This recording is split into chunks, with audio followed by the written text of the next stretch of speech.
Tudo bem? Tudo beleza? Tudo bem? Olha para quem está ao teu lado e diga, cara, eu orei essa semana para você sentar do meu lado. E para não mentir, vamos orar agora. Coloca a mão aí, quem está no teu ombro, e ora por essa pessoa. Vamos orar rapidamente. Oh Deus, nós estamos aqui em tua presença, unidos em teu nome. Viemos até aqui atraídos pela tua presença. E independente, ó Pai, dos motivos secundários, do motivo primário é que o Senhor está aqui. E queremos sair daqui transformados, já que transformação é a tua especialidade, que o Senhor transforme, ó Pai, o nosso caráter, transforme o nosso pensamento, transforme a nossa mente, para que quando transformados possamos, ó Pai, expressar a tua glória, o teu caráter, quem tu és, onde estivermos, ó Pai.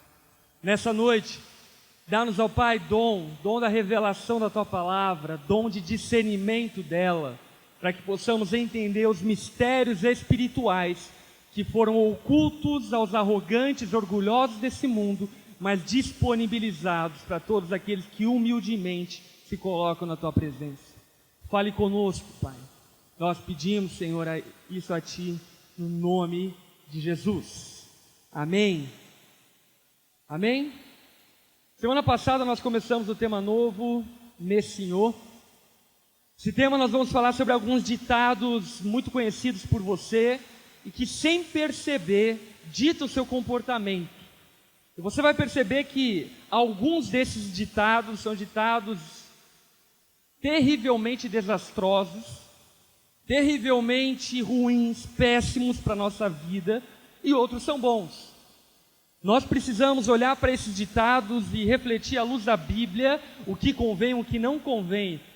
Aquilo que convém, nós retemos. O que não convém, nós jogamos fora. Semana passada nós conversamos sobre amigos.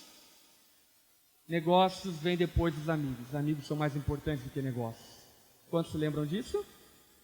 Nessa semana nós vamos falar sobre pau que nasce torto, em Cristo sem direito. Sabe, muita gente é incrédulo em relação à mudança das pessoas.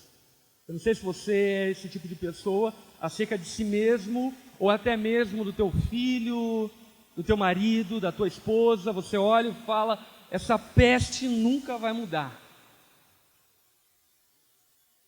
E de fato, de maneira natural, o ser humano ele não consegue se transformar. De maneira natural, o ser humano consegue se habituar a novos hábitos, ser uma pessoa um pouco mais educada. Mas transformação que procede do coração, essa só Jesus pode fazer. Transformação que vem desde as nossas entranhas, motivações, intenções, e resulta em comportamentos diferentes, essa só Jesus pode fazer. A religiosidade, o moralismo, são como artes de domesticar o ser humano. Domesticam para que nós vivamos em sociedade melhor, domesticam para que nós vivamos um casamento melhor, mas isso não significa que você foi transformado. O problema, por exemplo, dos fariseus na Bíblia, era que eles eram caras domesticados, não transformados. O coração deles era inclinado para o mal. Por mais que as obras exteriores fossem boas, o coração deles era perverso, ao ponto de dizer que eles pareciam como sepulcros caiados. Uma palavra dura, não é?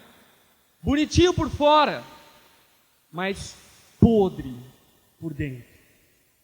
E a hipocrisia, essa coisa do sepulcro caiado, não somente está nos religiosos, mas também está nos moralistas.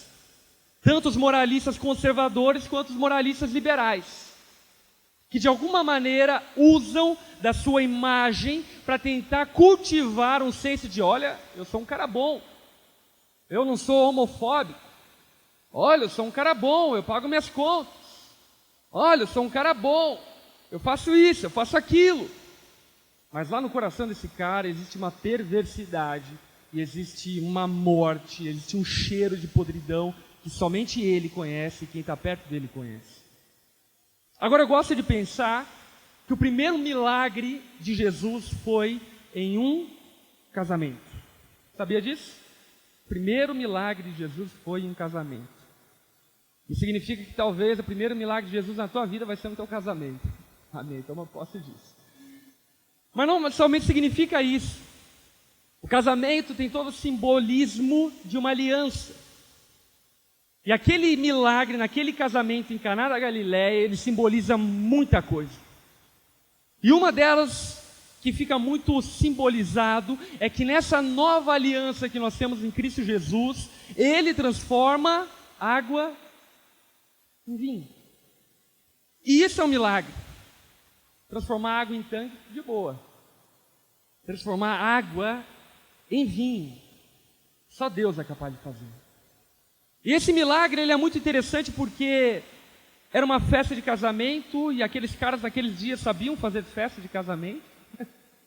Não era coxinha e empadão, era festa de casamento. E nessa festa de casamento, os noivos promovem, enfim, comilança à vontade, vinho à vontade. E em toda a festa de casamento naqueles dias era uma vergonha terrível para um noivo, uma noiva, quando acabasse o vinho daquela festa. E o que aconteceu? O vinho acabou. O vinho na Bíblia sempre teve, sempre terá o significado de alegria. O vinho acabou. O vinho velho acabou. E a noiva começou a ficar toda desajustada, tipo, ai meu Deus, o que eu vou dar para os meus convidados? O noivo era homem. Falou, danado, dá água para a galera. Mas a noiva não, ela ficou pensando, nossa, vai ser uma vergonheira. Eu trouxe minha família vai acusar a gente de mão de vaca, vai falar isso, vai falar aquilo, a gente precisa dar um jeito. Até que Jesus entra naquele casamento. Quando ele entra naquele casamento, ele pede que as pessoas tragam água para ele, e quando aquelas águas são trazidas a ele, o que ele faz? Ele as transforma em vinho. A propriedade é mudada, as moléculas são mudadas. A água não tem nada a ver com vinho. A água, por mais que seja líquida, não tem nada a ver com vinho, são propriedades químicas completamente diferentes uma da outra. E Jesus muda a composição química daquela água e a transforma em vinho. E aí tem uma coisa ainda melhor. O cara que tomava o vinho para provar se era bom ou não, ele toma e o que ele diz? Essa noiva é esperta. Guardou o melhor vinho para o final da festa. O que eu quero dizer é o quê? Que você pode ter uma vida boa, uma vida legal, uma vida bacana, joinha assim, sabe? Mas você não faz ideia do que a sua vida seria com Jesus. Você não faz ideia do que Jesus poderia fazer na sua vida. Talvez na tua festa, na tua vida, ainda não acabou o vinho, teu vinho é legalzinho, a tua alegria é boazinha. Mas você não faz ideia do que Jesus é capaz de fazer se Ele entrar na sua vida. Talvez seja o contrário. A tua alegria acabou, o teu vinho acabou, e de igual forma eu digo para você, você não faz ideia do que acontecerá se Jesus entrar na sua vida. Agora, tanto para aquele que acabou o vinho, quanto para aquele que ainda não terminou o vinho, eu preciso dizer veementemente para esses dois grupos de pessoas: Jesus, Ele potencializa a nossa vida à milésima potência. Jesus, Ele torna aquilo que é bom em extraordinário. Ele torna aquilo que é ruim em extraordinário. Jesus é capaz de fazer isso. Eu gosto de pensar que o primeiro milagre de Jesus foi esse, porque Ele está dando meio que seu show de inauguração, dizendo: ei, o meu ministério vai ser baseado nisso. Eu vou transformar pessoas. Eu vou transformar a composição química das pessoas. Aquelas pessoas que você achava que não iriam dar em nada, vão dar em tudo. Os improváveis se tornarão prováveis. Os impossíveis se tornarão possíveis. Aqueles que são o lixo da sociedade serão a bênção da sociedade. Aqueles que são o problema da família serão a solução da família. Jesus, ele começa o seu ministério dizendo: ei, eu posso transformar pessoas.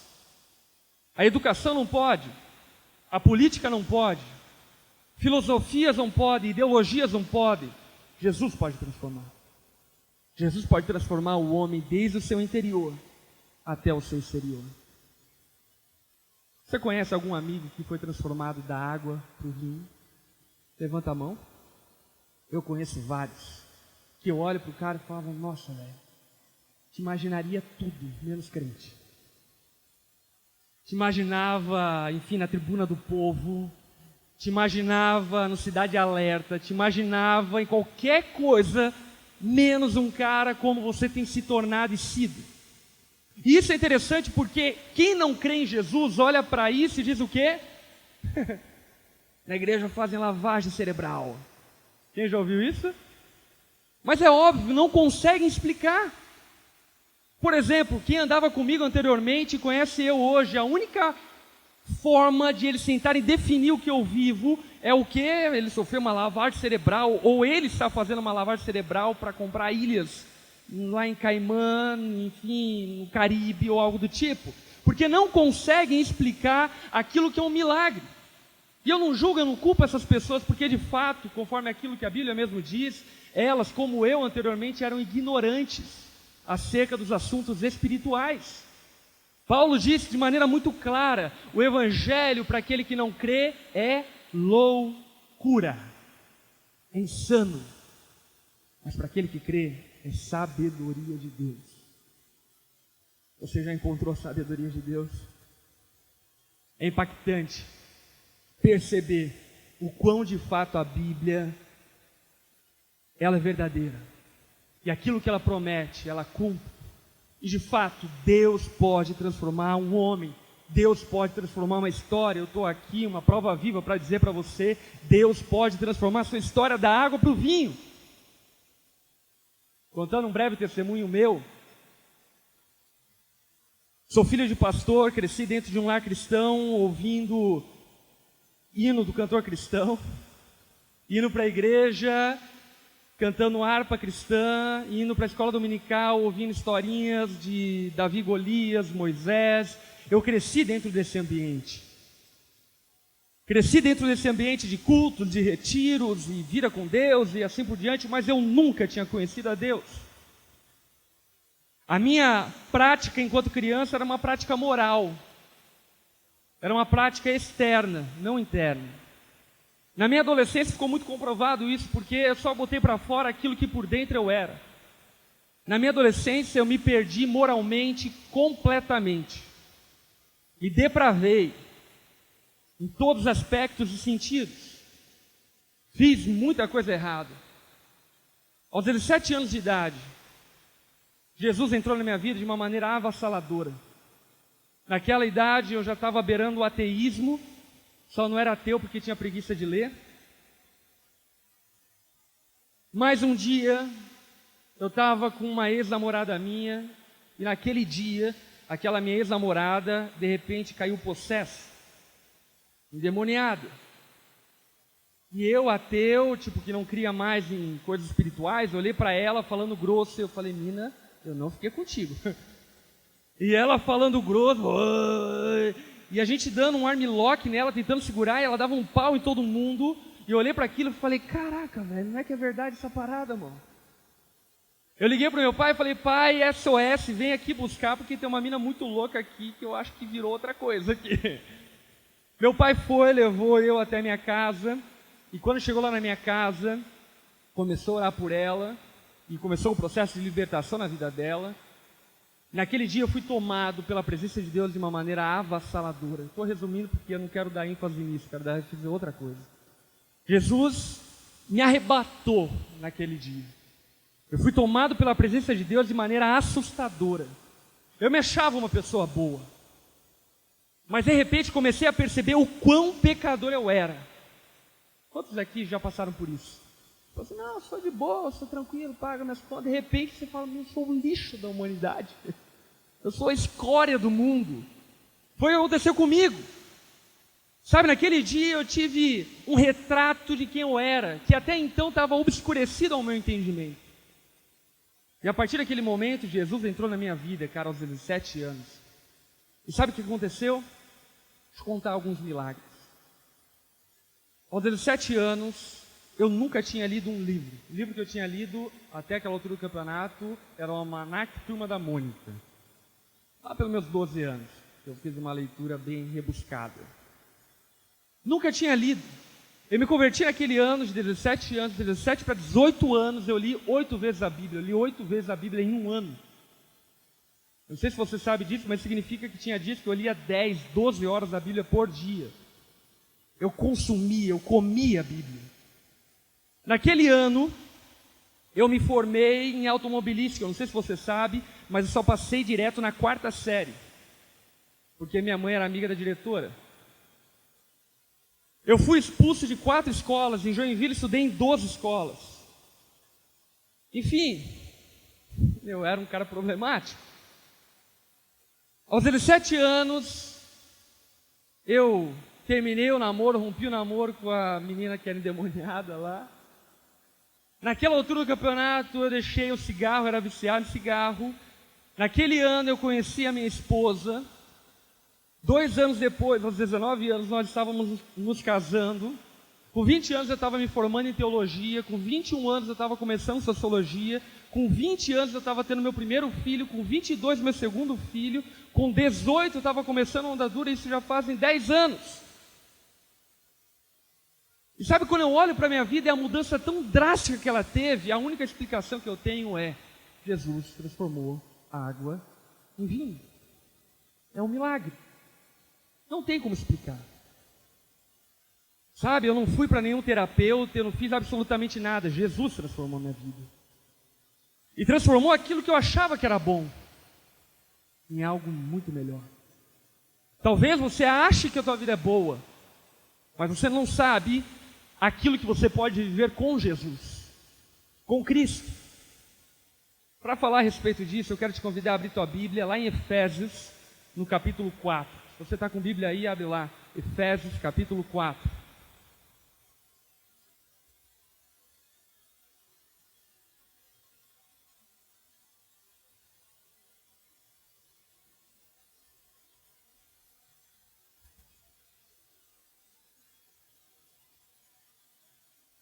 Efésios, capítulo 4, no versículo 17 em diante.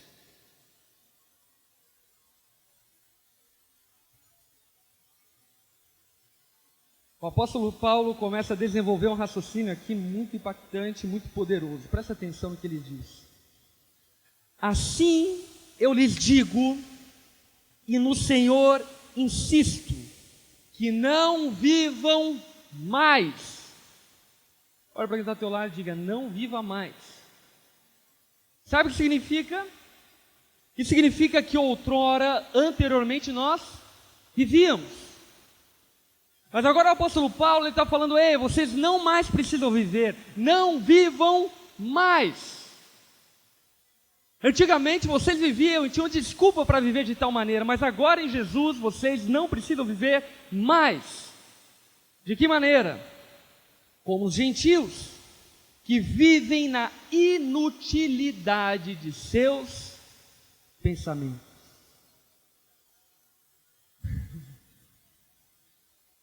É impressionante, cara, como de vez em quando eu vejo algumas reportagens, e vejo algumas notícias, e vejo algumas palestras de pensamentos filosóficos atuais, e eu fico assustado com o tamanho da inutilidade dos pensamentos das pessoas.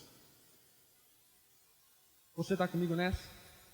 Cara, é impressionante como as pessoas pensam coisas inúteis. Sabe, o mundo está sendo destruído, e as pessoas estão discutindo o termo. Por exemplo, para se referir a uma raça, termo para se referir a tal grupo de pessoas. Que coisa inútil. Tem gente morrendo de fome, caramba. Tem gente que está passando todo tipo de luta na sua família, na sua casa, e as pessoas são inúteis nos seus pensamentos. E o apóstolo Paulo está dizendo: ei, não vivam como essas pessoas que estão aprisionadas na inutilidade de seus pensamentos. Seus pensamentos não produzem absolutamente nada, a não ser um passatempo durante algum tempo. Ele continua dizendo: eles estão obscurecidos no entendimento e separados da vida de Deus por causa da ignorância que estão devido ao endurecimento do seu coração. O apóstolo Paulo está dizendo: ei, você endurece teu coração e o que acontece? A tua mente, os teus pensamentos se tornam inúteis. Você abre teu coração e o que acontece? Os teus pensamentos, a tua mente se torna santa. E Paulo está dizendo: ei, eles endureceram o coração. E por endurecer o coração, eles só pensam em coisas inúteis. Eles acordam de manhã pensando como vão ficar mais bêbados durante o dia. Eles acordam de manhã pensando como que vão azarar a mulher do outro durante o dia. Eles acordam de manhã pensando em como vão passar a perna em mais alguns. Eles acordam de manhã criando um plano para a sua vanglória. Pensamentos inúteis. Pensamentos desconstrutivos. E sabe, a origem disso está numa dureza de coração. Uma vez que você tem um coração duro, você se torna ignorante. E o pior de tudo é o cego que vê, mas não quer ver. E se torna ignorante. Ignorante simplesmente abomina ou rejeita aquilo que é verdadeiro, aquilo que é honesto, aquilo que ele sabe que é verdadeiro. E por uma mentalidade destrutiva, por uma mentalidade inútil, ele acaba construindo argumentos, ideologias, filosofias, para tentar sustentar um absurdo, um engano completo, por causa de uma ignorância. Versículo 19.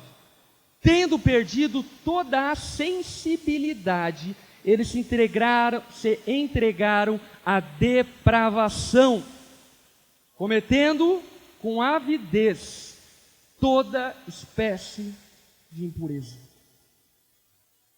Por causa do seu coração obscuro, duro, por causa da sua mente obscura, ignorante, eles se entregaram à depravação total, completa, se entregando a tudo aquilo que é imoral, de maneira destemida, de maneira louca, para viver tudo aquilo que é reprovável diante de Deus.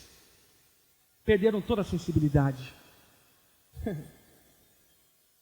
E quando eu lembro para a minha vida longe de Deus, eu vejo o quanto isso é verdadeiro. Longe de Deus, eu havia perdido toda a minha sensibilidade. Para que eu ganhasse, eu passava a perna em qualquer pessoa que eu pudesse passar. Para que eu aparecesse, eu apagava qualquer pessoa na minha frente. Para eu ter um rolê legal à noite, eu fazer qualquer loucura. Eu lembro até hoje, cara, uma vez que eu estava querendo curtir a noite, estava sem dinheiro. E aí, enfim, encontrei um trabalhador vindo do trabalho com roupa da empresa. E ele estava na rua e enfim, estava eu e alguns amigos meus. E, cara, a gente espancou aquele cara. Tiramos a carteira dele, roubamos o dinheiro dele, que provavelmente era o salário dele. E sabe, naquela época, quando eu fazia isso, eu achava isso super legal. E eu lembro que eu fui para frente da balada, que eu achei lá uma parada e tal, e deu tudo certo. E hoje eu olho para isso e eu falo, cara, que inútil. Que inútil. Que ignorante. Que absurdo. Sabe, mas por conta da dureza do meu coração obscureceu a minha mente e eu não percebia o quão insensível eu havia me tornado. Quantas vezes eu ofendi minha mãe, cara? Sabe, a minha mãe é ótima. Minha mãe é uma mulher de Deus incrível. Mas mesmo que ela fosse uma mulher terrível, ainda assim eu tinha que agradecer ela porque ela me pariu e não me abortou. Já seria uma vantagem incrível nos nossos dias. Mesmo que ela fosse uma mulher louca, eu ainda tinha muita gratidão por ela, porque ela me criou. E sabe, mas nesse tempo de coração duro, a minha mente obscureceu e simplesmente eu me tornei insensível e ignorante a respeito da minha vida, dos meus procedimentos e comportamentos. E talvez esse seja o momento da tua vida. Seja exatamente o que você está vivendo hoje. Um coração duro e uma mente ignorante. E pior de tudo, que você chama isso de mente aberta. O pior de tudo, que você diz que isso é pensar fora da caixa. Pensar fora da caixa, que está destruindo a tua casa, está destruindo a tua família, está destruindo teus sonhos, está destruindo a tua vida profissional, destruindo a tua vida física, destruindo o seu corpo, e você chama isso de pensar fora da caixa. Não é insano isso, cara? Como algo que te destrói pode ser bom? Como algo que destrói os teus relacionamentos pode ser bom? Essas pessoas, longe de Deus, se entregaram com avidez a todo tipo de impureza. E quando nós olhamos para isso, nós podemos cair no erro de olhar para alguém e dizer: essa pessoa não tem uma solução. Quer saber de uma coisa? Depois do que eu passei na minha vida, e depois do que eu vivo há 10 anos, eu não consigo mais pensar dessa forma. Muito pelo contrário. Eu vejo algumas pessoas realmente depravadas, imorais, eu olho para elas com os olhos que Jesus olha, e não com os olhos que o homem olha. Lembra de Zaqueu lá em Lucas 19? Jesus está andando, ele olha para cima da árvore, quem ele vê? Zaqueu. Mas será que Jesus só vê Zaqueu em cima da árvore? Eu digo que não. Jesus olha para cima da árvore e vê um homem transformado, vê um marido melhor, vê um cidadão melhor, vê um homem justo, vê um homem honesto, vê um homem generoso em cima daquela árvore. Todo mundo via o quê? Um cobrador de impostos, corrupto, ladrão em cima da árvore. Mas Jesus não via isso. E por não ver isso, ele falou: ei, Zaqueu, desce da árvore. Hoje eu vou comer com você na sua casa. Eu amo a forma como Jesus se convidava. Tem que aprender a fazer mais com ele. Zaqueu, prepara comida que eu estou indo para lá. Avisa a mulher, avisa as crianças, prepara uma comida boa porque eu gosto de comer bem. Zaqueu vai lá, prepara o jantar, e em meio ao jantar, Zaqueu olha para Jesus e fala o quê? Jesus, a partir de hoje, eu vou restituir tudo que eu roubei. E de quem eu roubei, eu vou dar 4 vezes mais daquilo que eu roubei.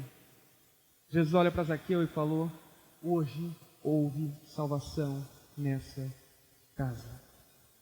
Você foi transformado. É muito louco porque Jesus não fala sobre dinheiro. Jesus não fala sobre o fato de ele ser um ladrão ou não. Jesus come com ele. Mas comer com Jesus é suficiente para que ele nos transforme. Partilhar de uma comunhão com Jesus é suficiente para que a nossa vida seja impactada e nunca mais volte a ser a mesma. Todo mundo olhava para Zaqueu como um homem improvável, mas Jesus olhava para Zaqueu como um homem de Deus. Isso não é legal? Jesus olha para cada um de nós, não como alguém improvável, mas como um homem de Deus, como uma mulher de Deus, como um homem virtuoso, como uma mulher virtuosa. Talvez você olhe para a tua esposa e diga: essa mulher não presta e nunca vai dar certo. Jesus olha para ela e fala: cara, você está casado com uma mulher de Deus. Essa mulher um dia vai estar com os joelhos dobrados orando por você. Porque Jesus, ele vê de maneira diferente, ele nos convida a enxergar de maneira diferente. De fato, para o homem, ser transformado é impossível. Mas para aquele que crê, tudo é possível. Quer ver? Quantos aqui eram ex-drogados, usavam drogas anteriormente? Levanta sua mão. Quantos aqui eram ex-viciados em álcool? Levanta sua mão. Quantos aqui eram ex-imorais, depravados sexualmente? Levanta sua mão. Enfim, eu poderia aqui fazer uma lista de coisas pecaminosas e de pessoas que estão sentadas do teu lado, que simplesmente foram transformadas. E essa transformação vem justamente por esse olhar de Jesus, que olha para o improvável, olha para o impossível e diz: eu posso fazer, eu posso mudar a história desse cara. Sabe, talvez você já esteja lá chegando na casa dos 30 anos, olhando para a tua vida e dizendo: velho, eu não vou dar em nada.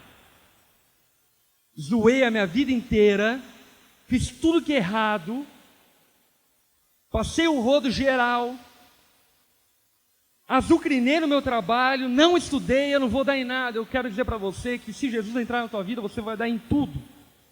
Porque Jesus pode transformar a sua vida. E sabe, não é uma coisa daqui 10 anos, não é um processo de tempo. É verdade que a santificação demora um tempo, mas aquilo que Jesus faz é um milagre instantâneo. Ele transforma da água para o vinho. O apóstolo Paulo continua dizendo no versículo 20, lá de Efésios capítulo 4, o seguinte: todavia, não foi isso que vocês aprenderam de Cristo. De fato, vocês ouviram falar dele e nele foram ensinados de acordo com a verdade que está em Jesus. Olha para quem está ao teu lado e diga isso: a verdade está em Jesus. Por isso, com todo respeito a todos os pensamentos e todas as ideias por aí, mas a verdade está em Jesus. Se alguém pensa diferente de Jesus, simplesmente pensa uma mentira. Porque a verdade está em Jesus e Ele é a própria verdade. Conhecereis a Jesus, a verdade, e a verdade vos libertará. Quanto à antiga maneira de viver, vocês foram ensinados a despir-se do velho homem que se corrompe por desejos enganosos, a serem renovados no modo de pensar. Nós precisamos renovar nossa mente. O comportamento nosso é produto do que nós pensamos. Se nós pensamos de maneira caída, se nós pensamos de maneira pecaminosa, o nosso comportamento será pecaminoso.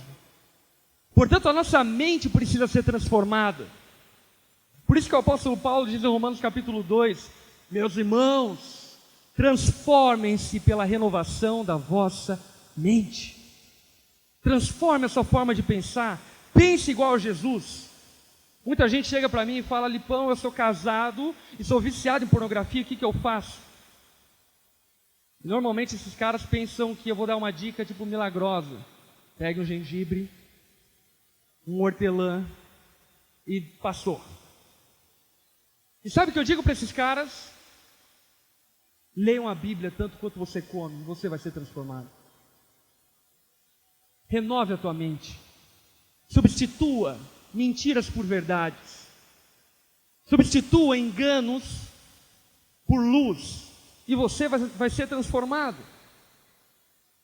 Você será transformado de dentro para fora através da mudança de pensamento. Vocês foram ensinados a renovar o seu modo de pensar, a revestir-se do novo homem criado para ser semelhante a Deus. Você foi criado em Jesus para ser semelhante a Deus. O teu padrão não é a Beyoncé, não é o Jay-Z, o teu padrão é Jesus. Amém? Você foi criado para ser igual a Deus, em justiça e em santidade provenientes da verdade. Portanto, agora vai aqui uma lista muito importante, presta atenção. Portanto, cada um de vocês deve abandonar a mentira, falar a verdade ao seu próximo para todos os membros, pois todos somos membros de um mesmo corpo. Quando vocês ficarem irados, não pequem. Quem aqui fica irado? Se você levantou a mão, é porque você está vivo. Todos nós ficamos irados, indignados. Mas quando você ficar irado, não peque. Não use como desculpa a tua ira para pecar, porque agora você recebeu uma roupa de um novo homem, você foi transformado. Apaziguem a sua ira antes que o sol se ponha e não deem lugar ao diabo. Ei, abra tua baga, o diabo está como um leão rugindo ao nosso derredor. Se você não abrir teu olho, ele te devora. Se você não prestar atenção, ele te consome. O diabo está esperando alguma possibilidade para te colocar no engano novamente e destruir a sua vida. O que furtava, não furte mais. Olha que conselho legal. Antes, trabalhe. Essa é uma boa coisa para falar quem está do seu lado, não é não? Olhe para quem está do seu lado e diga: crente em Jesus Cristo é trabalhador. Sabe por quê? Porque se você não trabalha e tem dinheiro é porque você rouba de alguma forma. O dinheiro é produto do trabalho, o trabalhador é digno do seu salário.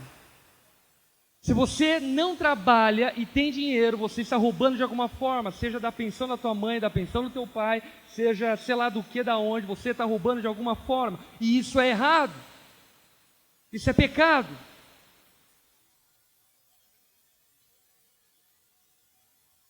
Fazendo algo útil com as suas mãos, para que tenha o que repartir com quem estiver em necessidade. Aqui está uma outra coisa importante: trabalhe para ter o que repartir com quem estiver em necessidade, não para o seu bel prazer. Nenhuma palavra torpe saia da sua boca, apenas aquilo que for útil para edificar os outros. Paulo está falando aqui, mano, cala a boca. Bom, para acrescentar na vida de alguém, não fale. Melhor você não falar, porque até um tolo, quando não fala, sai de sábio, do que você falar e desdenhar na vida de alguém. A arte de calar a boca é algo muito pouco praticado nos nossos dias, não é mesmo? E sabe uma coisa? Aprenda a calar-se. Muita gente está ansiosa para saber falar das coisas de Deus. Mas sabe uma coisa? A palavra diz que o homem espiritual não é aquele que fala, mas aquele que refreia a língua. Se você sabe calar, você é mais espiritual do que aquele que fala. Isso não é demais, velho? Aprenda a falar somente aquilo que for útil. Nenhuma palavra torpe saia da sua boca. Não entristeça o Espírito Santo de Deus, com o qual vocês foram selados para o dia da redenção. Livre-se de toda amargura, indignação, ira, calúnia, gritaria, bem como de toda maldade. Sejam bondosos e compassivos uns para com os outros, perdoando-se mutuamente, assim como Deus perdoou em Cristo. Versículo 1 do capítulo 5, para nós encerrarmos. Portanto, sejam imitadores de Deus, como seus filhos amados. O teu padrão, o meu padrão, o nosso padrão é o próprio Deus. E sabe, cara, se nós abrimos o nosso coração para Jesus, se nós abrimos a nossa mente para que Jesus renove o nosso modo de pensar, tenha certeza, a tua vida vai ser transformada. Talvez você mesmo desacredite numa mudança sua. Talvez você olhe para o seu casamento e diga: eu sou um péssimo marido, eu nunca vou mudar. Eu sou uma péssima esposa, eu nunca vou mudar. Eu sou um péssimo profissional, eu nunca vou mudar. Eu sou um péssimo cristão, eu nunca vou mudar. Eu sou um péssimo discípulo e nunca vou mudar. Eu sou um péssimo líder e nunca vou mudar. Eu sou um péssimo ser humano e nunca vou mudar. Escute uma coisa, isso é mentira. Isso é mentira. Isso é mentira para que você se vitimize e não permita que Cristo te mude. Porque quando eu olho para vocês aqui, eu olho para como Jesus olhou para Zaqueu, eu olho para vocês aqui e vejo homens transformados, mulheres transformadas, eu vejo missionários pregando o evangelho em todo canto, eu vejo homens de Deus intercedendo pela igreja, eu vejo líderes se levantando numa geração, se posicionando em relação à verdade, eu vejo pessoas transformadas, porque é assim que Jesus vê cada um de nós. Porque Jesus é aquele que pode transformar. Jesus é aquele que transforma água em vinho, transforma pecador em santo, transforma desonesto em honesto, mentiroso em verdadeiro. Jesus é o que transforma imoral em imoral. Jesus é aquele que transforma o enganador em alguém honesto e franco no que fala. Jesus pode fazer isso na tua vida. Sabe por quê? Porque pau que nasce torto, em Cristo se endireita. Amém. Olha para quem está ao teu lado, diga isso. Pau que nasce torto, em Cristo se endireita. Jesus é esse que pode transformar a tua vida. E essa transformação começa com abrir o teu coração para Deus. Sabe de uma coisa que eu aprendi ao longo da minha caminhada? Que a conversão não começa na mente. A conversão a Cristo começa no coração. Nós não entendemos antes de crer. Nós cremos e depois entendemos. Nós não conseguimos conhecer os mistérios espirituais antes de crermos. Nós cremos e depois passamos a ter entendimento daquilo que nós não entendíamos anteriormente. E é impressionante como isso é verdade. Para mim, anteriormente, toda essa realidade espiritual espiritual simplesmente era loucura, fanatismo. Sabe, cara, eu odiava a ideia de ser pastor. Eu queria ser qualquer coisa menos pastor. Deixa eu te contar um segredo do meu coração que talvez você nem saiba. Sabe por que eu não queria ser pastor? Meu pai é pastor desde sempre. E meu pai, cara, é um homem inteligentíssimo, sempre foi. Um homem que poderia ter feito medicina, engenharia, ganhado muito dinheiro. E ele abriu mão de tudo isso para se entregar para a igreja. Eu cresci dentro de uma casa onde, durante muito tempo, a gente se alimentava da roça que tinha no fundo de casa. Eu cresci numa casa onde, muito tempo, a gente comia só maracujá, porque não tinha mais comida. A gente não conseguia comer carne, porque não tinha dinheiro para comprar carne. Eu cresci numa casa onde os recursos eram limitadíssimos. E aí, quando eu fui para a minha adolescência, eu comecei a ir para a escola. E eu lembro que, quando as pessoas sabiam que meu pai era pastor, eu lembro exatamente o que elas falavam. O que elas falavam? Teu pai é ladrão. Eu fui expulso de 4 escolas por causa disso. Porque chamaram meu pai de ladrão. Porque eu olhei para a vida daquele homem e falei: ele é um trouxa. Ele é um trouxa. Cara, ele podia ser bem cedido. A gente podia ser bem cedido. A gente poderia estar vivendo muito bem, confortavelmente. Ele não precisaria estar mudando de cidade em cidade, de ano após ano, para dedicar a vida de pessoas que não estão nem aí para ele. Ele é um trouxa. Eu sempre achei que ele era um trouxa. Sempre achei. Quando eu entreguei minha vida a Jesus, tudo fez sentido. E o impressionante disso tudo é que o trouxa sou eu hoje, né? E que, em nome de Jesus, meus filhos possam conhecer Jesus um pouco mais cedo, para perceber o que eu faço de fato. Mas quando eu olho para tudo isso, cara, a única coisa que eu posso dizer para você é que Jesus pode transformar. Jesus transforma o coração, Ele transforma a mente, Ele transforma o comportamento. Mas tudo começa com o coração. Se você hoje, nessa noite, abrir seu coração para Jesus, tenha certeza, a tua mente vai ser transformada. A tua mente vai ser transformada. Teus pensamentos vão ser transformados. Aquilo que é inútil vai se transformar em útil. Tudo aquilo que era usado como arma para a guerra vai ser usado para arma para a edificação de pessoas. Mas se teu coração sabendo de Jesus, eu quero te convidar a abrir teu coração para Jesus hoje. Queria convidar todos a baixar a cabeça e fechar os seus olhos.